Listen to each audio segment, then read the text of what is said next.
करती थी। वो पिछले 8 साल से उस कंपनी में जॉब कर रही थी, लेकिन उसकी पे में कोई ज्यादा इंक्रीज नहीं हो रहा था। उसकी जो पे थी वो डबल नहीं हो पा रही थी। फिर वो एक लीडरशिप कोच के पास गई। उस कोच ने सबसे पहले उससे उसके काम लिखवाए जो उसने कंपनी में करने होते थे। उसके बाद उस कोच ने उसे कहा कि इन सब कामों में से जो काम तुम्हें सबसे ज्यादा जरूरी लगता है उसे सर्कल करो।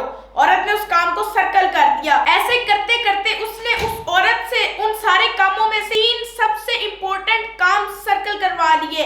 उसके बाद कोच ने उसे कहा कि अगले 3 माह के लिए अपने बॉस को कह के अपने बाकी सारे छोटे छोटे कामों को डेलीगेट कर दो और इन 3 कामों पर अपना मेन फोकस दो ताकि तुम इनमें महारत हासिल कर सको। औरत अपनी कंपनी में वापस गई। उसने जाकर अपने बॉस को इस सब के बारे में बताया।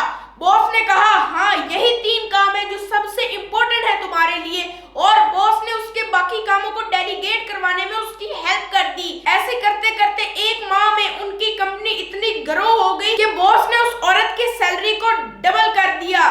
तो उस औरत ने क्या किया, सिंपली उन 3 कामों पर जो